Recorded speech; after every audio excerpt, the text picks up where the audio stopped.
मांडतील कार्यक्रमाची. तत्पूर्वी अर्ध्या मिनिटामध्ये श्री शिवाजी रायगड स्मारक मंडळ या मंडळाचा कार्यक्रम आम्ही दोघेजण आहोत, त्याच्यावर थोडीशी माहिती सांगतो. 1895 साली लोकमान्य टिळकांनी हे मंडळ स्थापन केलं, ज्याच्या प्रेरणेतून 1926 साली आपण आता जी समाधी बघतो शिवाजी महाराजांची, तिचा जीर्णोद्धार करून आत्ताच्या स्वरूपात ती आणली.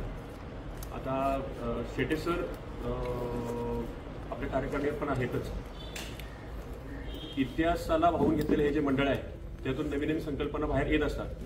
त्याच्यातूनच शेटे सरांनी त्यांच्या इतिहासाच्या अभ्यासातून 1857च्या उठावातील जे स्वातंत्र्य सेनानी होते नानासाहेब पेशवे दुसरे, तर त्यांच्या अभ्यासातून त्यांना असं लक्षात आलं की त्यांचं जे जन्मगाव आहे ते वेणगाव आहे आपल्या कर्जतमधलं, तर तिथे काही कार्यक्रम करावा या संबंधी एक आपण समितीची स्थापना केलेली आहे. त्या समितीवर स्वतः भाई गायकर आहेत उपाध्यक्ष म्हणून, त्याबरोबर तिथे रमेश जी मुंडे आहेत सचिव म्हणून, तिकडे नितीनजी गांधळगावकर आहेत ते कोषाध्यक्ष आहेत.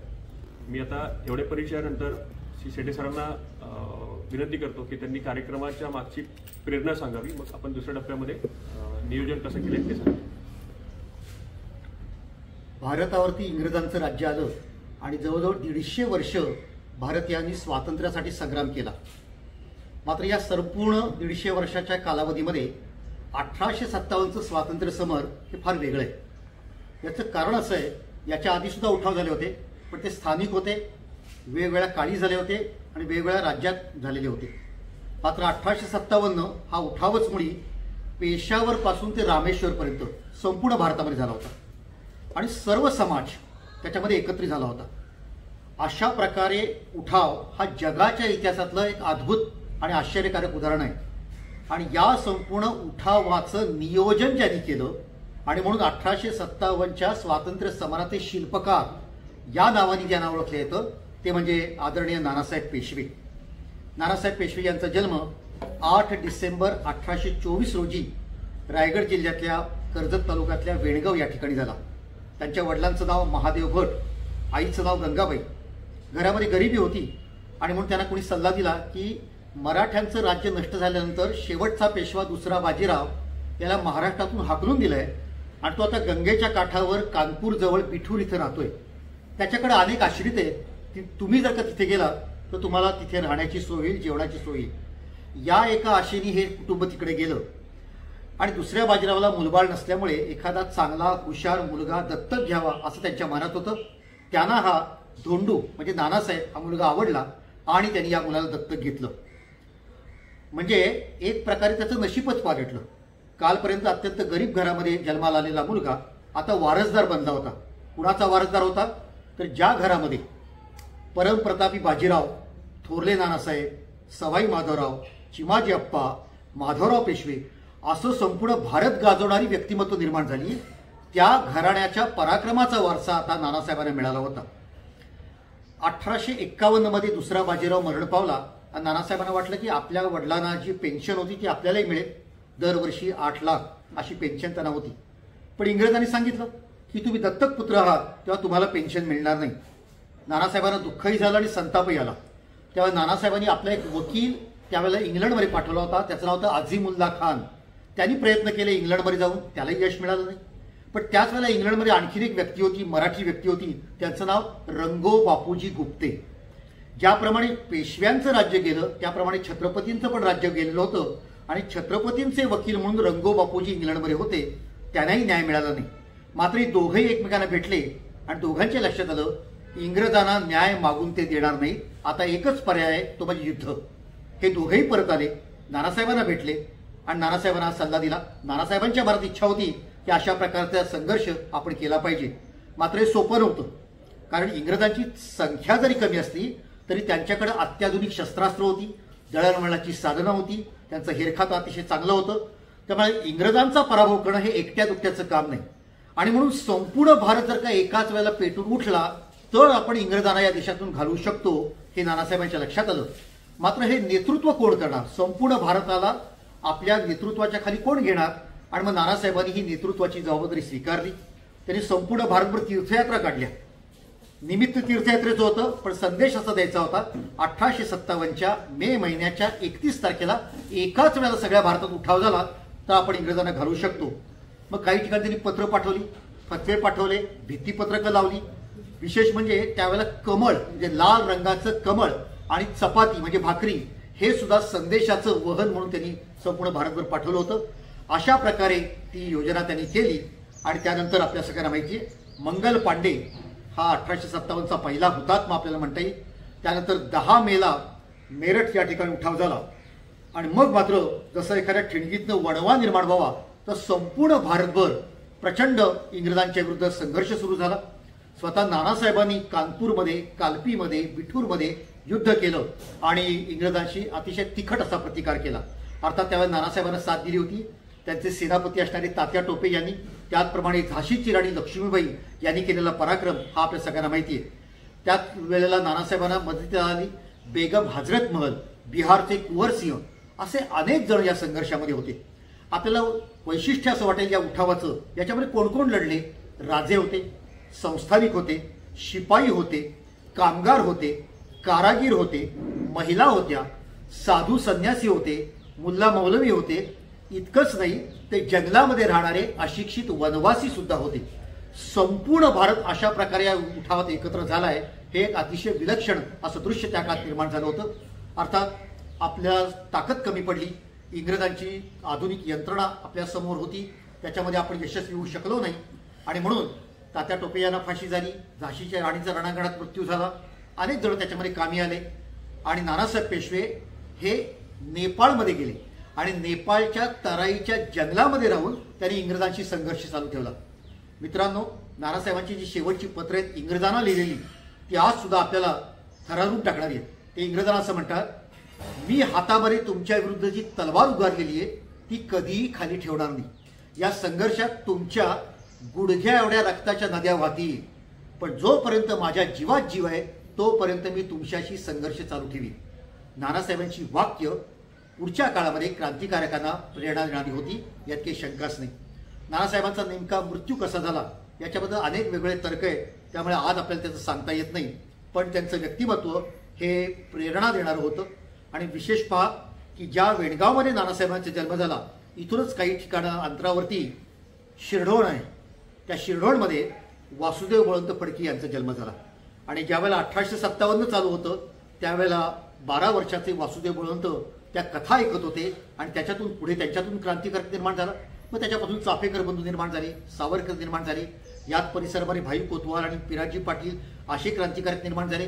असं संपूर्ण देशाला क्रांतिकार्याची प्रेरणा देणारं नानासाहेबांचं एक व्यक्तिमत्व होतं.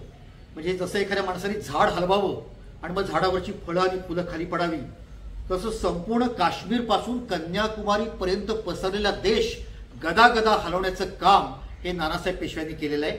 असा हा भारत मातेचा सुपुत्र महान सेनापती, त्यांची ही 200वी जयंती येत्या रविवारी 8 डिसेंबरला येते आहे. मी आपल्या माध्यमातून सर्व जनतेला असं आवाहन करतो की 7 डिसेंबर आणि 8 डिसेंबर होणाऱ्या कार्यक्रमामध्ये आपण मोठ्या संख्येने सहभागी व्हावं आणि या महान देशभक्ताला आपली मानवंदना द्यावी. सर्व पत्रकार बंधूंचं मी प्रथम स्वागत करतो. आणि आत्ताच सरांनी आपल्याला नानासाहेबांचा इतिहास आणि त्यांच्या जन्मगावाची आपल्याला माहिती सांगितली आणि त्यांच्या पराक्रमाची. आणि सरांनी ज्या वेळेला आमच्या ह्या सर्व समितीपुढे हा विषय ठेवला आणि आमच्या लक्षात आलं की अरे आपल्या गावचे सुपुत्र, आपल्या तालुक्याचे, आपल्या जिल्ह्याचे सुपुत्र नानासाहेबांचं कार्य हे आता नवीन पिढीला माहिती व्हायला पाहिजे. आणि त्या उद्देशाने गेले वर्षभर आम्ही काही ना काहीतरी कार्यक्रम राबवण्याचा आमच्या समितीच्या माध्यमातून प्रयत्न करतो. भाई त्याचे उपाध्यक्ष आहेत, नितीनजी कोषाध्यक्ष आहेत, असे विविध आमच्या सर्व पदाधिकाऱ्यांच्या याच्यामध्ये सहकार्य आहे. आम्ही आता हा 8 डिसेंबरला 200वी जयंती मोठ्या प्रमाणात साजरे करायचं ठरवलं. त्याचं शालेय विद्यार्थ्यांना नानासाहेबांच्या याची सर्व कार्याची माहिती व्हावी म्हणून 7 तारखेला कर्जत शहरामध्ये असणाऱ्या शाळांमधील विद्यार्थ्यांचं आम्ही एक रॅली संपूर्ण शहरामध्ये काढण्याचं ठरवलेलं आहे. त्याच्यामध्ये विविध आपले हे क्रांतिकारक होते त्यांचे देखावे असतील, पथनाट्य असे सादर केले जाणार आहेत. आणि हा सर्व कार्यक्रम झाल्यानंतर 8 तारखेला मुख्य कार्यक्रम हा महालक्ष्मी आमचं जे मंदिर आहे वेणगावचं, त्या मंदिराच्या पटांगणामध्ये होणार आहे. तिथे प्रमुख वक्ते म्हणून अविनाशजी धर्माधिकारी सर हे आपले तिथे येणार आहेत आणि आपल्या मावळचे खासदार आदरणीय बारणे साहेब त्याचे अध्यक्षस्थान बसवणार आहेत. आमचे इथले आता स्थानिक आमदार महेंद्र शेट्टी त्याचे प्रमुख पाहुणे आहेत. विशेष उपस्थितांमध्ये प्रशांतदादा ठाकूर पनवेल विधानसभेचे आमदार, पेशव्यांचे जे नानासाहेब पेशव्यांचे वारसदार तिथे येणार आहेत, शेट्टे सर येणार आहेत, शिवाजी स्मारक मंडळाचे सर्व पदाधिकारी ते येणार आहेत, पुण्याहून तिकडनं रथ आपल्या इथे येणार आहेत. असे विविध प्रकारचे कार्यक्रम नानासाहेबांचा इतिहास आपल्या सर्व जनतेला, सर्व तरुणांना समजावं अशा प्रकारचा कार्यक्रम आपल्या समितीच्या माध्यमातून आम्ही आयोजित केलेला आहे. नानासाहेबांचा भव्य पुतळा आहे, नानासाहेबांचं भव्य स्मारक आहे बिठूरला. तर हे सगळं बघत असताना माझ्या मनात अशी खंत होती की त्यांच्या जन्मस्थानी ज्या महाराष्ट्राचे ते सुपुत्र आहे तिथे मात्र त्यांचं स्मारक नाही आहे. तर हा कार्यक्रम ही त्याची सुरुवात आहे आणि पुढच्या काळामध्ये कायमस्वरूपी या ठिकाणी एखाद्यांचं भव्य स्मारक असावं अशी समितीच्या सर्व सदस्यांच्या मनामध्ये कल्पना आहे. त्याचप्रमाणे आता जसं रथयात्रेचा उल्लेख केला, छत्रपती शिवाजी महाराजांच्या पुतळ्याला नमस्कार करून पुण्यावरून वेणगावपर्यंत एक रथयात्रा आम्ही आणणार आहोत आणि वाटेत 15 गावांमध्ये त्याचं स्वागत केलं जाणार आहे. छोट्या छोट्या ठिकाणी तिथली तिथली मंडळं त्याचं स्वागत करत नानासाहेब पेशवे रथयात्रा ही पहिल्यांदा कर्जतमध्ये येईल आणि मग कर्जतमधनं ती वाजत गाजत येईल. पुण्यावरून येताना आम्ही शनिवारवाड्यातलं जल हे त्या जलकलशात आणणार आहोत. त्याचप्रमाणे पनवेल मार्गे येणारे जे तरुण आहेत ते रायगड किल्ल्यावरनं जलकलश आणणार आहेत आणि या ठिकाणी त्या प्रतिमेचं त्या कलशातल्या पाण्याने पूजन केलं जाणार आहे. त्याचप्रमाणे 200वी जयंती असल्यामुळे 200 महिला त्या ठिकाणी औक्षण करून नानासाहेबांच्या रथाचं स्वागत करतील अशी पण कल्पना आहे. तेव्हा ज्या कामाने म्हणजे आपण हे सगळं कशासाठी करतोय की ज्यांच्या हौतात्म्यामुळे आम्हाला स्वातंत्र्य मिळालं, ही कृतज्ञतेची भावना आपल्या सर्वांच्या मनात आणि विशेषतः पुढच्या पिढीच्या मनात व्हायला पाहिजे, यासाठी हा सर्व उपक्रम आपण करतो. तर तुम्हाला विनंती आहे की याचीही बातमी द्या. पण त्याचप्रमाणे 8 डिसेंबरच्या रविवारी आपण जर का याच्यावरती विशेष लेख आणलात, एखादा छापून आणलात, तर सर्वदूरपर्यंत नानासाहेबांचं कर्तृत्व हे आपण पोचवू शकाल. ज्याबाबत अजून तुम्ही 2 दिवस कार्यक्रम राबवणार आहात, अजून त्या व्यतिरिक्त काय म्हणजे कार्यक्रम तुमचे सांस्कृतिक वगैरे? नाही, 2 दिवस आहे. दुसरं ते शस्त्र प्रदर्शन आपण शस्त्र प्रदर्शन त्याबरोबर इतिहासातील काही जुनी मोडीची पत्र आहेत ते आहेत. आरमार कसं होतं शिवाजी महाराजांचं किंवा आपल्या स्वातंत्र्य आपलं मराठेशाहीचं, त्याच्यावरचं एक प्रदर्शन आहे आणि जुन्यातली काही नाणी आहेत असं एक प्रदर्शन आहे. त्याचबरोबर हा जो स्वातंत्र्य संग्राम झाला त्याच्यामध्ये जे क्रांतिकारक आहेत त्यांचे जवळपास 2000 क्रांतिकारकांचे फोटो असलेलं असं एक मोठं शहासनेचं पुण्यातलं हे आहे प्रदर्शन आहे. ते सुद्धा सगळ्यांना बघायला मिळेल. म्हणजे गेल्या 350-400 वर्षांचा पूर्ण इतिहास आपल्याला तिथे अनुभवायला मिळेल. आणि त्याचबरोबर राष्ट्रवीर संघ म्हणून एक आपल्या जवळची एक संस्था आहे, ते तिथे 20 त्यांचे कलाकार घेऊन त्याच्यावर मर्दानी खेळ तिथे दाखवणार आहे महालक्ष्मी देवीच्या प्रांगणामध्ये.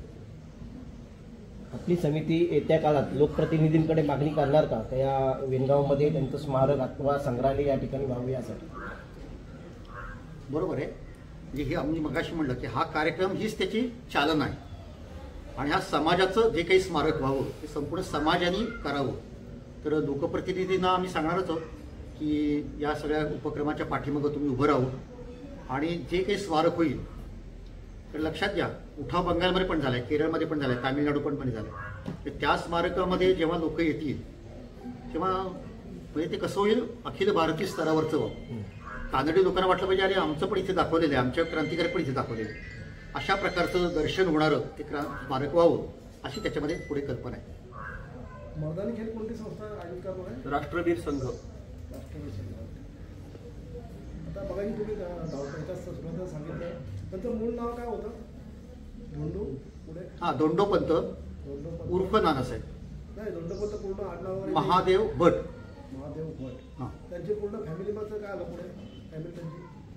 त्यांच्या आईचं नाव गंगाबाई मग त्यांची हां. फॅमिली त्यांच्याबरोबर पुढे कसं काय त्यांचा- ऐका त्यांचा ना, प्रवास? त्याला 3 मुलं होती, महादेव आणि गंगाबाई यांना. ही सगळी मुलं दुसऱ्या बाजूने दत्तक घेतली. सगळे मुलं त्याच्यानंतर तर तुम्ही इतिहास सांगितलं की ते उत्तर प्रदेशमध्ये गेले, हां. त्या ठिकाणी ते सविस्तर साकार झालं विस्तृतमध्ये. कसं आहे, जास्ती 3 मुलं दत्तक घेतली गेली बरोबर आहे, पण त्याच्यामध्ये इतिहासामध्ये ज्यांचा उल्लेख आहे ते नानासाहेब आहे आणि त्यांचा पुतण्या होता तो रावसाहेब. आणि मग म्हणजे 1857च्या स्वातंत्र्य समारात पराक्रम कुणी केला तर या दोघांनी, नानासाहेबांनी आणि त्यांचा पुतण्या रावसाहेब. असताना त्यांना दत्तक घेतलेलं त्या कुटुंबाला वय बघा, 24 सालचा जन्म आहे आणि 27 साली दत्तक घेतलं, 3 वर्षांनी. 3 वर्षाचे असताना. आणि मग त्यांचं विवाह वगैरे पेशवे कुटुंबामध्ये झाला. पेशवे कुटुंबामध्येच झाला. त्यामुळे नंतर नेपाळला, म्हणजे आज सुद्धा तुम्ही नेपाळला गेलात ना तर काठमांडूमध्ये पेशव्यांनी बांधलेलं विष्णूचं मंदिर आहे. नानासाहेब त्या मंदिरापर्यंत गेले होते की नाही माहित नाही, पण पेशवे घराण्यातल्या महिला मात्र तिथे राहत होत्या. इतकंच नव्हे तर नेपाळ सरकारच्या ताब्यामध्ये त्या काळामध्ये पेशव्यांचे जप्त केलेले दागदागिने, कागदपत्र ही आहेत असे इतिहास संशोधकांनी लिहून ठेवलेले आहे. आता आपण म्हटलं मगाशी धोंडोपंत महादेव भट हे मूळ वेणगावचे. बरं. त्यांची आता पूर्ण त्यांची काय जमीन वगैरे किंवा भट कुटुंबीय आणखी कोणी इथे आहे का? नाही, त्याचं धाकट्या वेणगावचे होते का? हो, हो. मोठ्या व्यंगामध्ये होतं. हां. पण त्याचा शोध आता कसं आहे, मगाशी तुम्ही स्मारकाबद्दल बोलले, म्हणजे आम्ही गेल्या वर्षी सर आणि ही सर्व मंडळी आल्यानंतर आम्ही बसल्यानंतर त्या कार्याला चालना मिळाली. पण सांगायला एक कौतुक वाटतं की ह्या वेळेला विद्यमान आमदारांनी त्यांच्या जाहीरनाम्यामध्ये नानासाहेबांच्या स्मारकाचा उल्लेख केलेला आहे. आणि अतिशय परवा आम्ही सर्व समितीच्या मंडळींनी आमदारांशी चर्चा केल्यानंतर की त्यांनी सांगितलं की येणाऱ्या काळामध्ये लवकरच आपण शासन दरबारी कुठे ती जागा आहे, काय आहे किंवा कुठे, शेवटी ते वेणगावचे सुपुत्र आहेत, पण ते संपूर्ण तालुक्याचे आमचे सुपुत्र आहेत. एक त्यांचं चांगलं स्मारक या कर्जत तालुक्याला दिसेल असं आपण त्याचं निश्चितपणाने त्यांचं कार्य पुढे जाऊन आणि लवकरच ते स्मारक सुद्धा आपल्याला झालेलं दिसेल. आणि फार भव्य, म्हणजे हे देशातलं सर्वात मोठं स्मारक इथे होईल असं एकंदरीत ह्या सर्व बोलण्यातून आणि चर्चेतून आमच्या लक्षात आलं.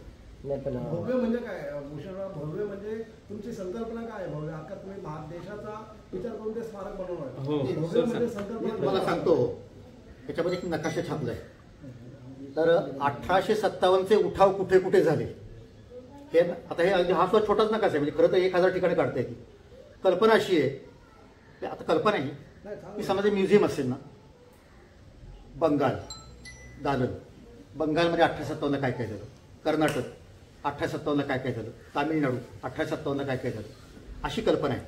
पुण्यामध्ये एक लेखक होते, त्यांचं नाव दिवेकर, वाद दिवेकर. ते काही वर्ष इंग्लंडमध्ये राहिले होते, जयंतराव टिळकांनी त्यांना आग्रह केला होता म्हणून. आणि त्यांनी एक ग्रंथ लिहिलाय, ग्रंथाचंच नाव आहे 1857ला दक्षिण भारतामध्ये झालेले उठाव. अनेक वर्ष आपली कल्पना होती की 1857 उत्तरेलाच झालं, कानपूर, कालपी, दिल्ली, मेरठ. त्यांनी मुद्दामून ग्रंथ लिहिला. त्या ग्रंथामध्ये तुम्ही जर का बघितलं तर असं मी आता म्हटलं बरं, कर्नाटक यादी दिली, कर्नाटकात कुठं कुठं काय झालं. कारण त्यांनी तिथली जी कागदपत्र होती 1857ला जी पत्र इकडून गेली होती ती जुनी कागदपत्र सगळी शोधून मग तो ग्रंथ तयार केलेला आहे. तेव्हा हे इतिहास सगळं बाहेर येतोय अजूनही.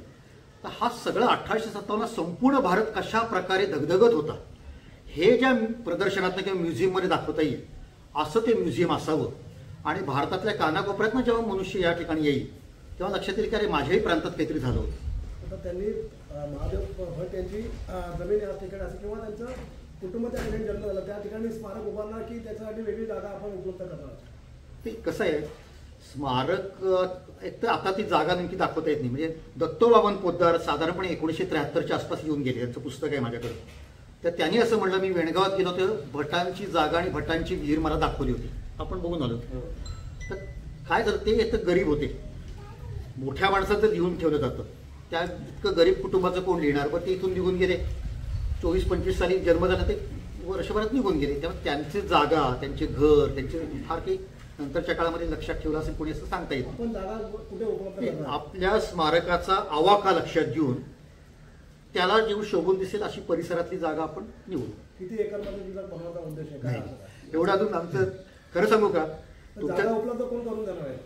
नाही ऐका, आता कसं एकर फुटासाठी भांडणं सुरू आहे. ऐका तुमचा प्रश्न चांगला आहे.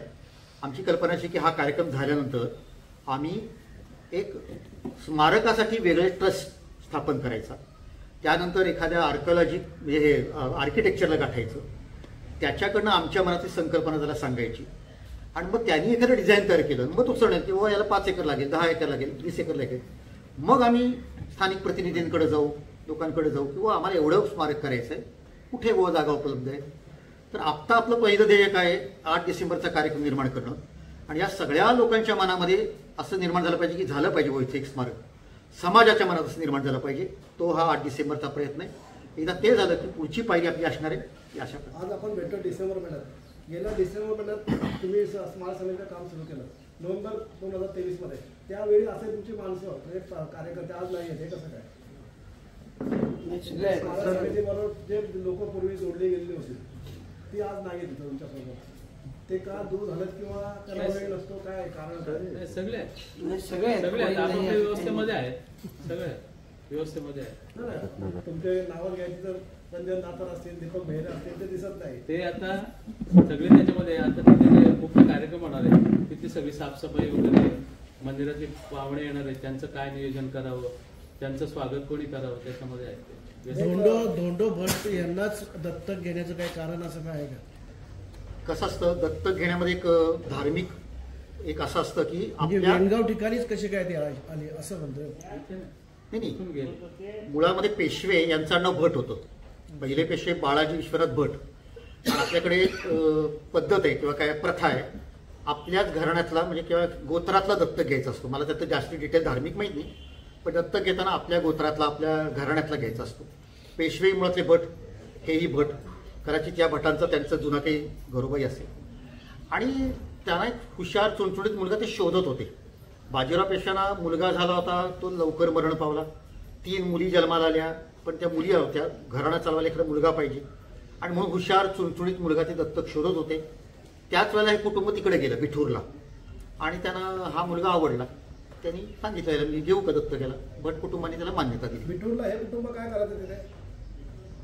नाही 1827 ला गेले. हो, ते दत्तक घेण्याच्या आधीची प्रोसेस म्हणजे ते कुठल्या परिस्थितीतून जात होते कुटुंब? नाही त्याच्याबद्दल एवढं नाही माहिती. यांचे महादेव भटांचे पण कुटुंब, 3 मुलं, त्यांची पत्नी. गरिबी होती घरामध्ये आणि मग त्याला तुम्ही म्हटलं की बिठूरला त्यांनी तिथे यांचं काम सुरू केलं, पेशव्यांचं तिथे मंदिर वगैरे किंवा काय असं मग म्हटलं तुम्ही, काय होतं ते? नाही, बाजीराव जरी तिकडे गेले ना तरी त्यांच्याकडे जवळजवळ 200-250 माणसं आश्रित म्हणून होती. तर इथे काय त्यांना लोकांनी सल्ला दिला की तिथे गेला तर तुमची 2 वेळची भ्रांत तरी संपेल. आश्रित म्हणून गेले होते. हां, बिठूर हे कुठे नक्की आहे? कानपूर पासून साधारण 25 ते 30 किलोमीटर अंतरावरती. त्याचं दुसरं नाव आहे ब्रह्मावर्त. त्याला एक धार्मिक आधार पण आहे. ब्रह्मदेवानी तपश्चर्या केलेल्या ठिकाण हा ब्रह्मावर्त आणि पिठवरची दोन्ही नाव आहे. उत्तर प्रदेश. आणि आता आमचा हा कार्यक्रम झाला की आमचं बिठूरशी बोलणं चालू आहे आणि पुढचं वर्षभर आपण ते विविध कार्यक्रम करणार आहोत. तर बिठूरमधल्या काही लोकांशी आमचं बोलणं झालं. तर पुढचा कार्यक्रम ते काय म्हणजे आम्हाला डिसेंबर जानेवारी थंडी खूप असते, तर फेब्रुवारी महिन्यामध्ये बिठूरमध्ये एखादा भव्य कार्यक्रम घ्यावा आणि त्याला योगी आदित्यनाथांना तिथे बोलवावं. कारण आपण बघितलं असेल की कानपूरमध्ये आणि बिठूरमध्ये या सगळ्यांच्याबद्दल अतिशय आदर आहे. तात्या टोप्यांचे पुतळे आहेत, नानासाहेब पेशव्यांचे पुतळे आहेत, झाशीच्या राणीचं तर आहेच आहे. तेव्हा उत्तर भारतामध्ये सुद्धा एक भव्य कार्यक्रम करावा. अर्थात ते पुढचं आहे, नियोजन त्याचं चालू आहे, पण कदाचित फेब्रुवारीमध्ये बिठूरमध्ये एखादा कार्यक्रम होईल असं आमचं आता योजना आहे.